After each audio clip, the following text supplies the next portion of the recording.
What's happening? Nick Olson, Chupacabra Off-Road, and today we're talking about CanAm. What do they need to do to stay on top of the side-by-side game in 2020?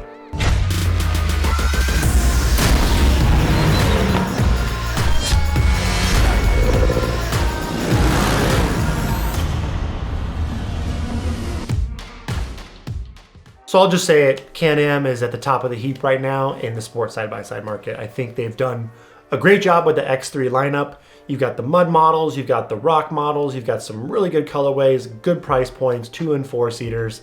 It's a great looking machine. It's got a lot of great things about it, and I don't think they need to do a whole lot to stay on top. I don't think they need to do an all new chassis. I think they just need to do a couple refinements, and that's gonna take CanAm from being a really good machine to being an almost unbeatable machine. So here's what I think they need to do. Stay on top of the game in 2020. So first and most important, CanAm, you guys need to beef up the frame on the X3. Having to buy a brand new bulkhead before you really go take this thing off-roading, having bolts that are wallowing out, and just having a lot of cracks and a lot of customers that are really, once they abuse these things, they're having some serious issues.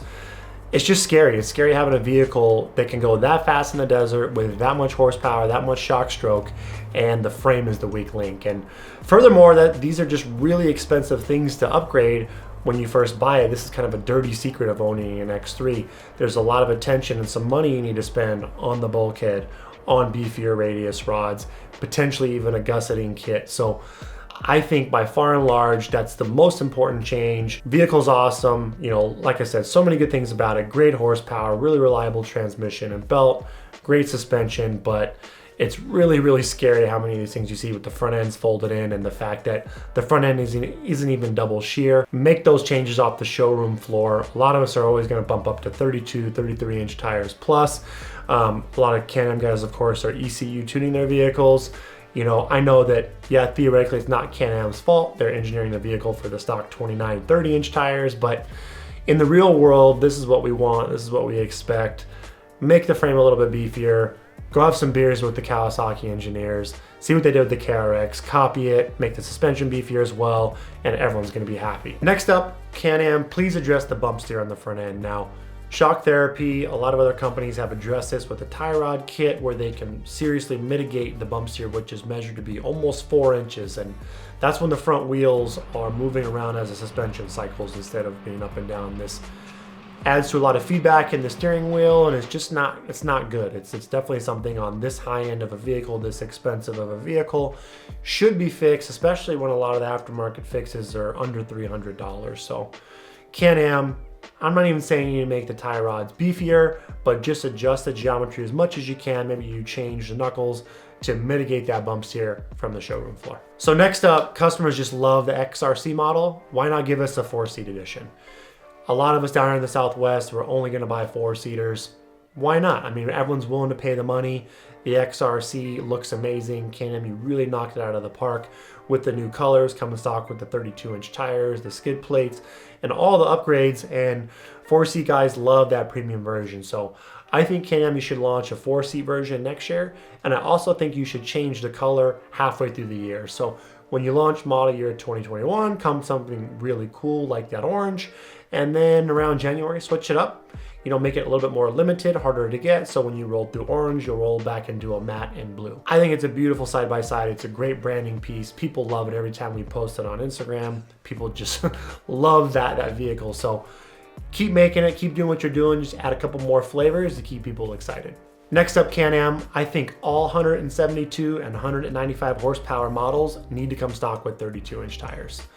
This is just the expectation as we were in 2020. This is the tire size that this vehicle needs at least, and it makes a lot of sense. Have it come off the showroom floor, clutched and tuned, big real tires. Get a bunch of those Liberties that you guys are already selling on the XRC. Put them on all those models. Keep the smaller tire on the base level 120 horsepower X3, and everyone will be happier. You'll be adding some value. You'll really stack up more aggressively to all the Polaris offerings, and it's gonna be a win-win for everybody. What this also does is it kind of kills Polaris's actual real travel argument, which argues, rightfully so, that you're going to bottom out the X3 before the suspension bottoms out because of the design of the suspension. Well, with bigger tires, you seriously mitigate that. You give Polaris less room to come up with a problem with your design. It's just a win-win. So 32-inch tires, all the big boy X3s. Let's see it for model 2021 year release. Next up, CanAm. I really do think you guys should be offering a live valve version, high-end version of the X3. You guys have the high-end customer. The live valve technology is exciting. It's the future. Maybe even go crazy and have the live valve version of King shocks for your high-end version. I think the customers would love it. I don't think you necessarily need to do a whole touchscreen GPS ride command like what Polaris is offering, but as long as you've got that adjustable suspension in a 2 and a 4 seat model as your new flagship, maybe put it on the XRC with the big tires, with all the upgrades, I think it's a win-win. I think a lot of your customers would happily pay the money for it. I think it's exciting that this live valve technology is being offered in more OEMs. We saw it earlier this year with Honda, which means that the exclusivity with Polaris is a done deal. Fox is investing heavily with all their other offerings, mountain bikes, Ford Raptors, Jeeps, etc. So it's where the world's going. CanAm offer it to all the potential customers. And finally, this is just a ask. I don't think you guys are going to deliver, but CanAm, make us a max that's much shorter. Make the max about 10 to 15 inches shorter than it currently is. Get that wheelbase between 120 and 125 inches. You know, a lot of us don't have passengers in the back seat that are going to be that tall. I've ridden in the back seat of my 117-inch wheelbase Polaris many a time. You know, yeah, it's not the most comfortable, but it works. I think that the max is too long.